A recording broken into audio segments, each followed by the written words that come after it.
일본의 대표적인 크리스찬 작가 가운데 엔도 슈사코라고 하는 분이 있는데요. 이분이 역사적인 사건을 토대로 해서 쓴 유명한 소설이 있습니다. 이 소설의 그 제목 이름이 뭐냐면 침묵이라고 하는 제목이에요. 이 소설은 사실을 토대로 해서 만든 그런 소설이었기 때문에 많은 사람들이 감동을 받는 그런 유명한 소설이에요. 얼마 전에는 그 영화로도 제작이 되었습니다.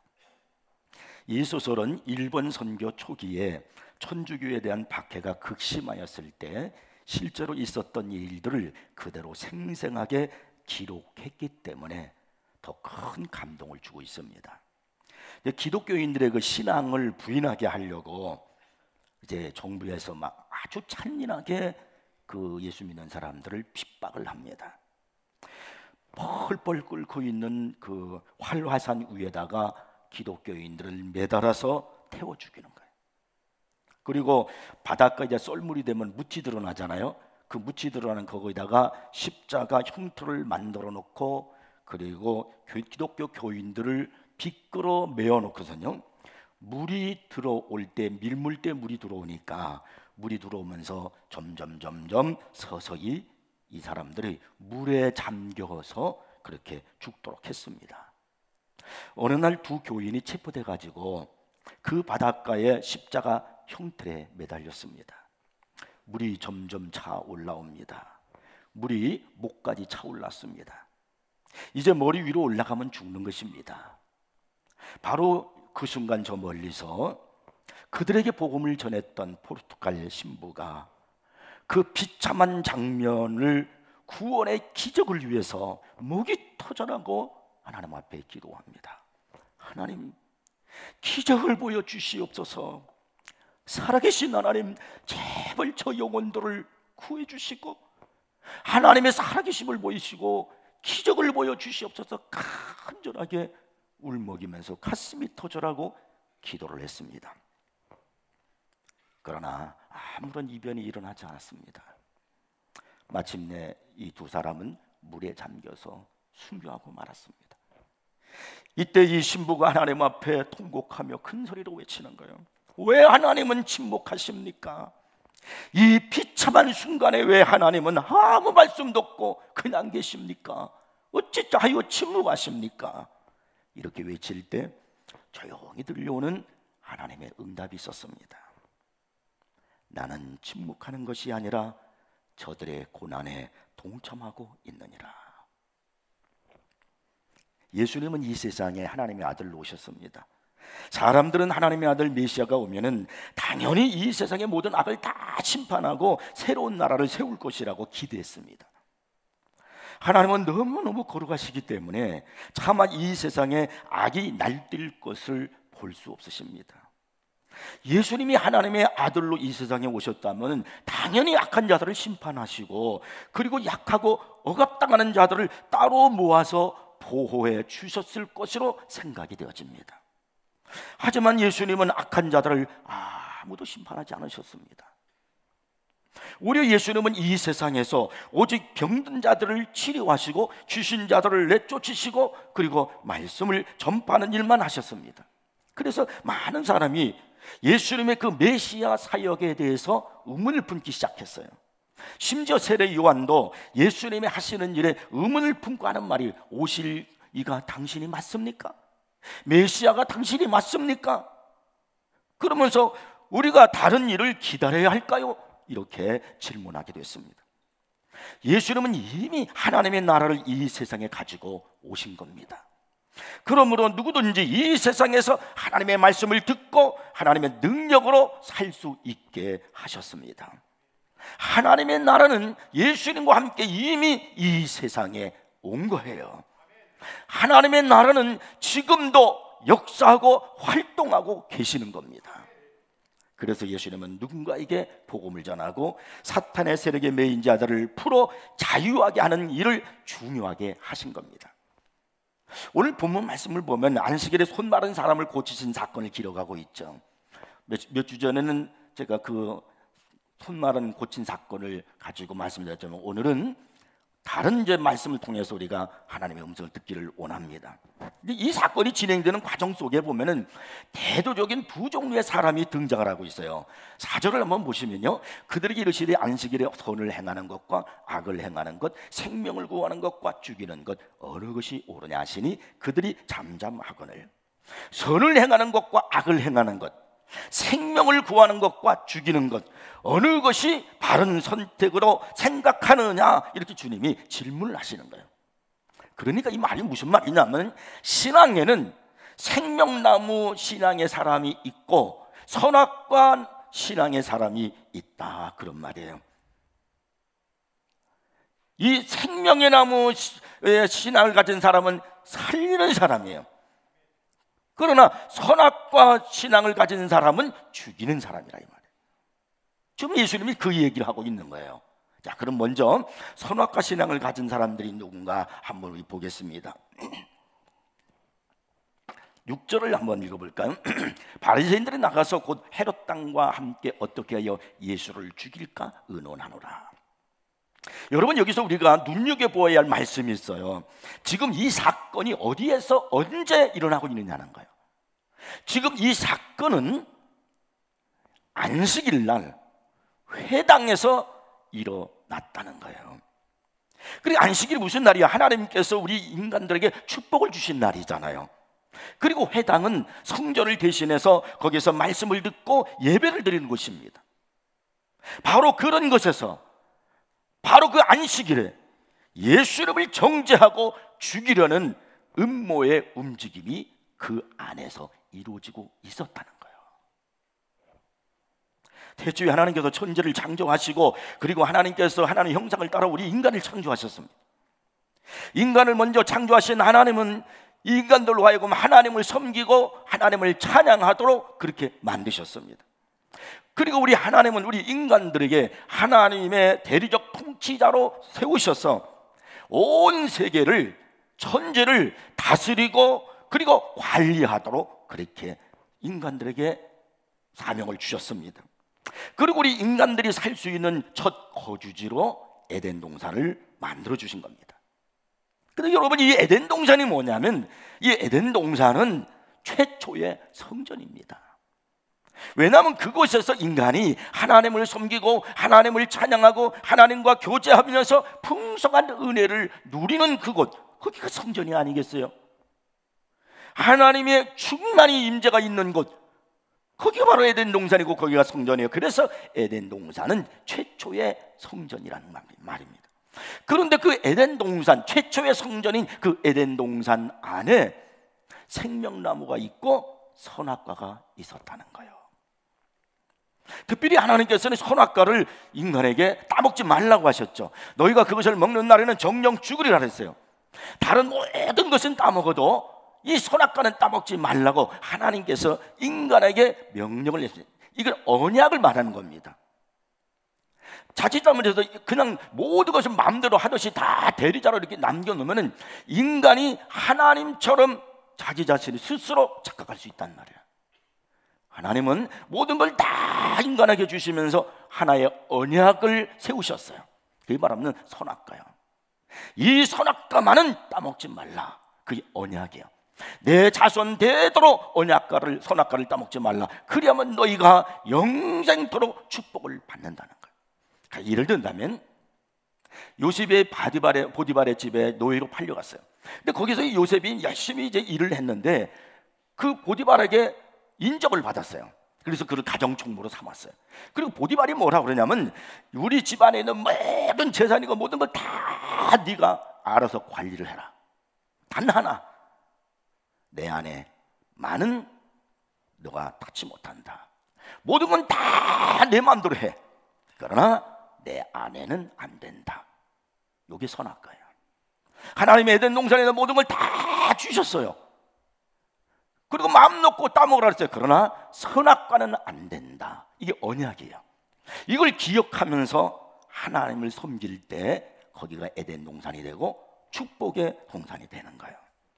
근데 우리 잘 아시는 대로 이 하와가, 아담이 사탄의 유혹에 받아가지고 선악과를 따먹고 말았어요.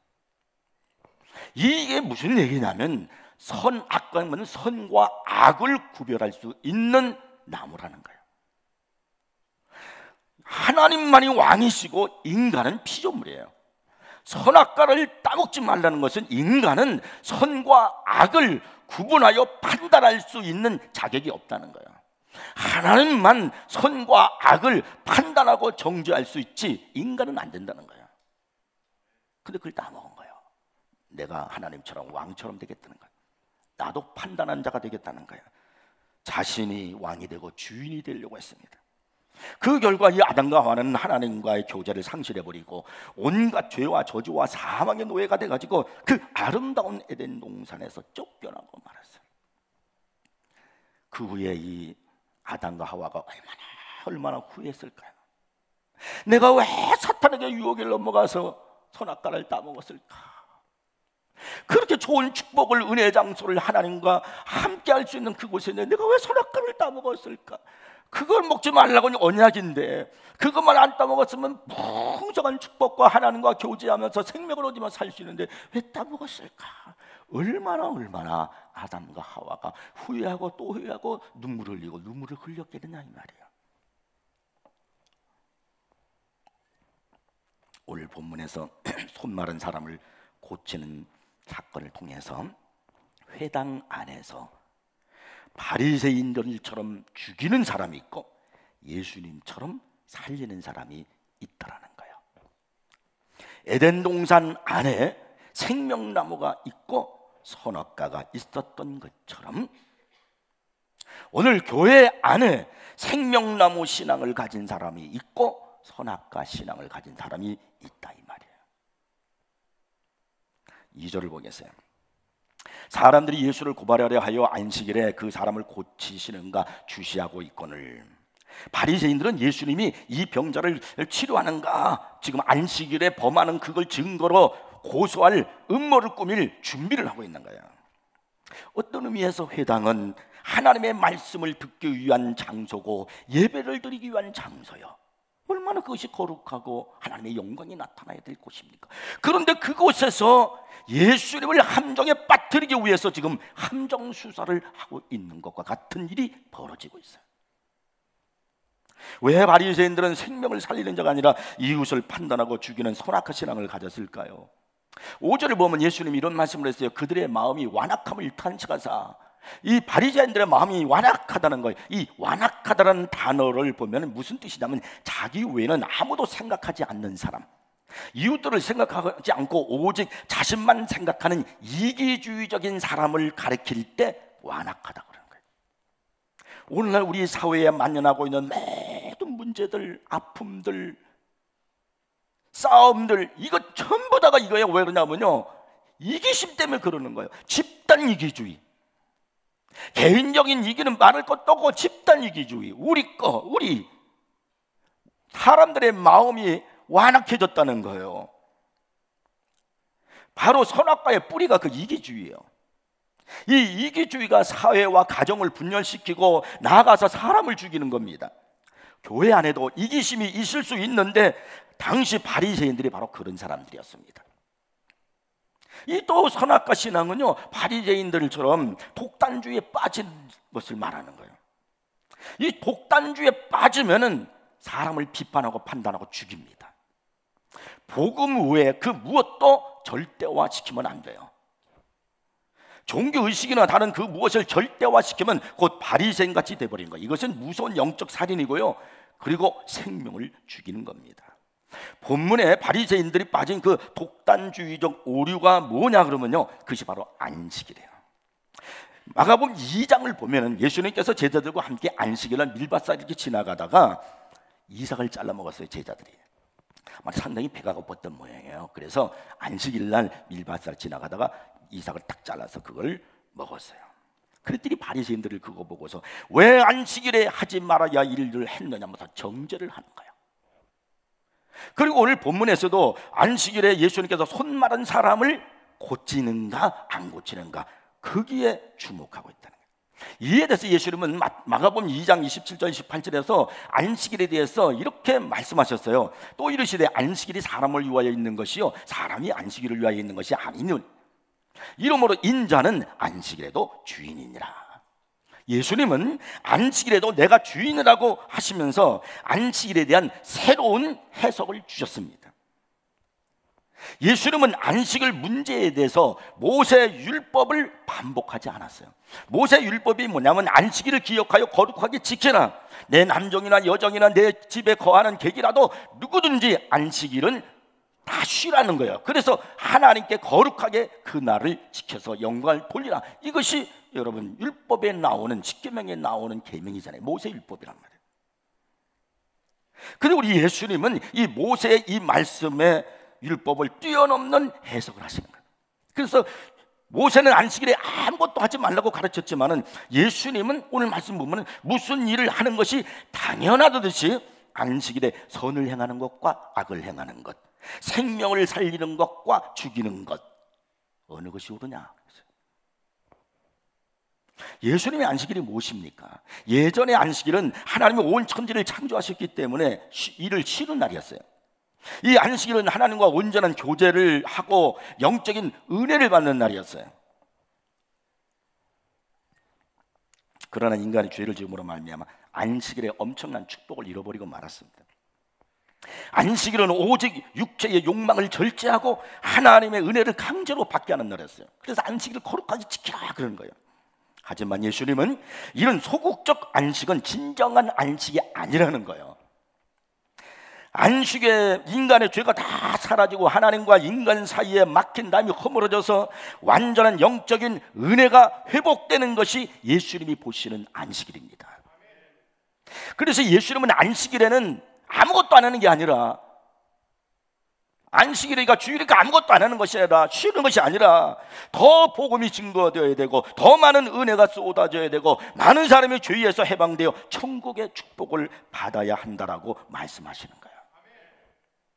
오늘 우리에게 안식일은 단순히 일주일 중에 하나가 되어서 모든 죄에서 해방되고, 또 우리는 그렇게 교회 나와서 썬데이 신자로 살아가는 것이 얼마나 많은지 몰라요.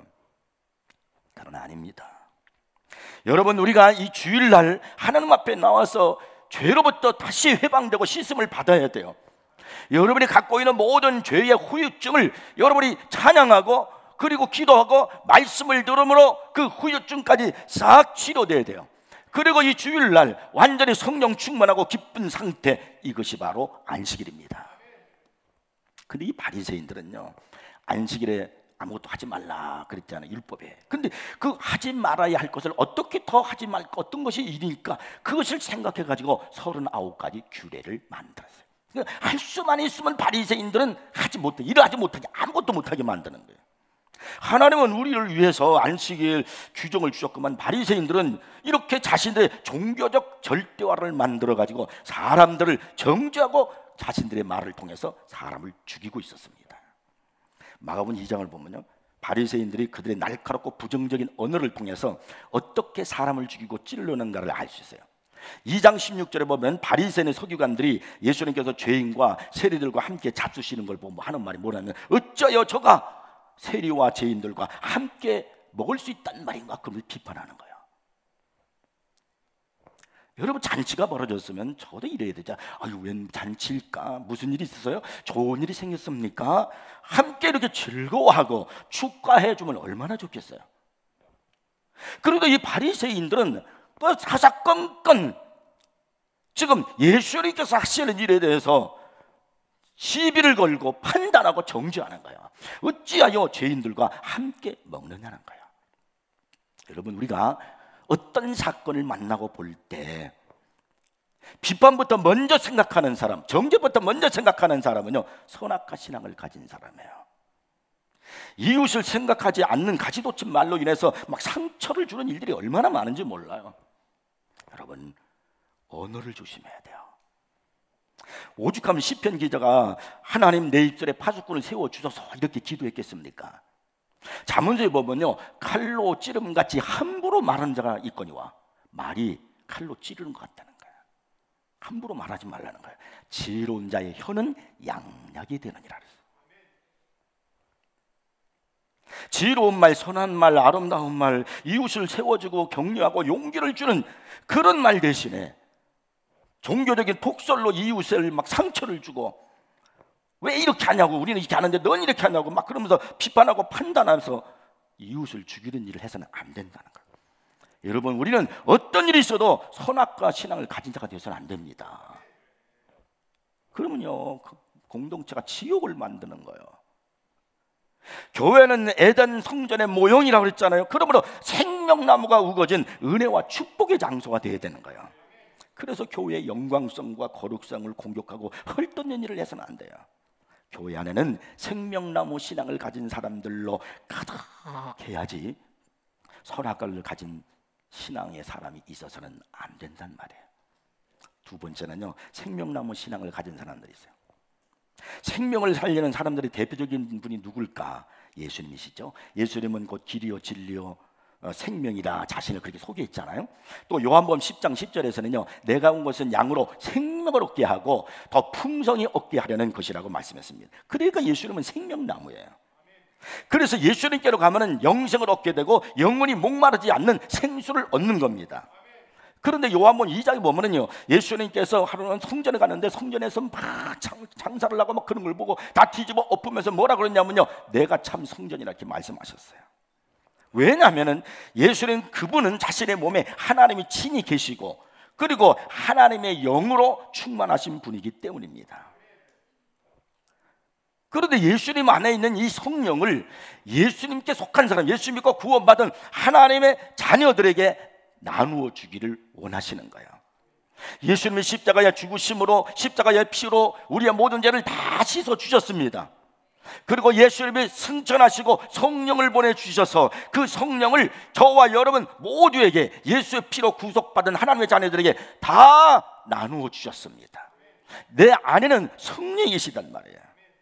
그래서 고린도전서 6장 19절에 보니까 너희 몸은 너희가 하나님께로부터 받은 바 너희 가운데 계신 성령의 전인 줄을 알지 못하느냐고 말씀해요. 그러므로 우리는 하나님의 성전답게 살아야 돼요. 거룩하게 살아야 됩니다. 성결하게 살아야 됩니다. 어떤 예수 믿지 않는 50대 여자가 동창회를 다녀와서 막 남편에게 바가지를 긁었습니다. 그러니까 남편이 내가 차를 안 사줬어, 집이 없어, 뼈골 빠지게 이래가지고 돈 갖다 주는데 왜 그렇게 불만이 많아? 이렇게 말했어요. 그러자 여자가 뭐라 그런 줄 아세요? 동창회 갔더니 나만 남편 있잖아 그러더라고요. 우리 그리스도인들은 그렇게 살아서는 안 돼요. 옛사람의 정욕을 따라 살면 안 된다 이 말이야. 우리는 거룩한 성전입니다. 주님의 몸된 지체인 우리는 생명나무를 선택해야 되는 거예요. 주님의 생명을 따라가야 되는 거야. 이웃에게 기쁨을 주고 행복을 주고 풍성하게 여러분 겸손하고 순종하면서 하나님의 생명이 풍성하도록 해야 돼요. 예수님께서 회당에 딱 들어가셔서 주님이 손 마른 사람을 보았잖아요. 이게 달라요. 예수님은 딱 성전에 들어가자마자 이 생명나무를 신앙하고 선악과 신앙이 달라요. 딱 들어가니까 거긴 여러 종류의 사람들이 지금 이 회당 안에 있단 말이에요. 예수님은 딱 들어가자마자 손 마른 사람을 다 보셨어요. 주님은 그 손 마른 사람, 고통당하는 사람, 장애자를 보면서 어떤 마음으로 보셨을까요? 이루 말할 수 없이 불쌍히 여기는 마음과 자비로 보셨을 거예요. 하나님의 큰 헤세드의 마음으로 그 사람을 보았을 거예요. 그러면 그 안에 같이 있었던 바리새인들은 어떻게 보았을 거예요? 예수님이 이 사람을 고치나 안 고치나 여기에만 관심을 가질 뿐이에요. 이 불쌍한 사람을 어떻게 도와줄까 하는 그런 생각은 전혀 없어요. 그런데 여러분 5절에 보니까 내 손을 내밀라 예수님이 그랬어요. 그랬더니 내밀매 그 손이 회복되었다고 말씀해요. 지금 이 상황이 뭐냐면 바리새인들이 예수님이 안식일 날 성전에서 저 손 마른 사람을 어떻게 할 것인가, 안식일을 하면 안 되거든요. 그들의 율법대로요. 근데 예수님은 그를 회복시켜 주었어요. 이것은 예수님은 이 불쌍한 사람, 얼마나 고통돼, 이 사람을 돕기 위해서 내가 어떤 대가를 지불받아도 좋다, 그리고 도와준 거예요. 예수님은 안식일을 범하는 자라는 오해를 받으면서도 이 한 사람을 향한 사랑을 보여주신 겁니다. 아니, 그 사랑을 나타내기 위해서 마지막 십자가까지 치셨습니다. 자기를 희생하고 자기를 죽이고 이웃을 살렸던 예수님, 우리도 이런 예수님의 마음과 태도를 가져야 돼요. 여러분, 교회에 와서 우리의 눈이 생명나무 신앙의 눈을 갖고 있는가, 선악과 신앙의 눈을 가지고 바라보는가 다르다는 거예요.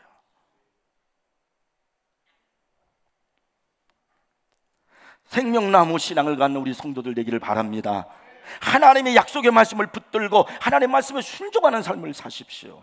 절대로 선악의 지식을 따라 선악을 판단하는 신앙생활을 하지 않기를 바랍니다. 판단은, 선악은 하나님만이 하시는 거예요. 어느 목사님의 딸이 아버지의 반대를 무릅쓰고 깊은 연애에 빠져서 신앙 없는 남자와 결혼하려고 그래요. 아버지가 반대를 할 수밖에요. 어떻게 너 불신자 남편하고 네가 살 수 있다면 안 된다. 막무가내 이 딸이야. 자식 이기는 부모 없어요. 살 수 없이 결혼시켜줬어요. 그 다음에 이 제 신랑과 함께 먼 곳으로 가는데 거기서 이제 완전히 안 믿는 사람으로 살아가게 되는 겁니다. 그런데 공교롭게도 그 딸이 살고 있는 그 거처는 그 동네에 교회가 있는데 그 교회가 이 친정 아버님 목사님과 신학교 동기 동창 친구이신 목사님이 거기서 목회를 하고 있었어요. 그래서 이 아버지는 친구에게 연락을 했어요. 내 딸이 지금 거기 살고 있는데 얘가 신앙을 잃어버렸어. 그러니 목사님 좀 종종 찾아가서 돌봐주세요. 내 딸 믿음 생활로 돌아올 수 있도록 도와주세요라고 부탁을 했어요. 그러니까 자연히 그 친구 목사님이 또 자기 딸과 같으니까 종종 찾아가서 자꾸 권면하는 거예요. 이렇게 살아서야 되겠는가? 교회 나와야지. 내 아버지는 지금 얼마나 속상해하고 기도하고 있는 줄 아는가? 내가 어떻게 자랐는데 이렇게 하면 되겠니? 그러나 듣진 않습니다. 제멋대로 살았어요. 그렇게 10년이 지났어요. 그 가정에서 아들이 하나 있었는데 7살밖에 안 된 이 아들이 밖에 나가 놀다가 차 사고로 죽었습니다. 그때야 이 여자가 교회에 나와 통곡을 하면서 하나님을 원망하며 기도하는 거예요. 사무실에 있던 그 목사님이 웬 울음소리가 나면서 이렇게 나가보았더니 바로 그 친구 목사님이 딸이 와서 울고 있는 것이 아니겠습니까? 그래서 웬일이냐고 물어봤더니 하나님이 이러실 수 있습니까? 내가 얼마나 사랑하는 아들인데 왜 이 아들을 죽도록 하실 수 있습니까? 하나님을 원망하는 거예요. 그때 목사님이 조용히 이렇게 이야기했다고 합니다. 너를 교회에 나오게 하고 너로 하여금 다시 하나님 앞에 기도하게 하는 데는 이 방법밖에 없었구나.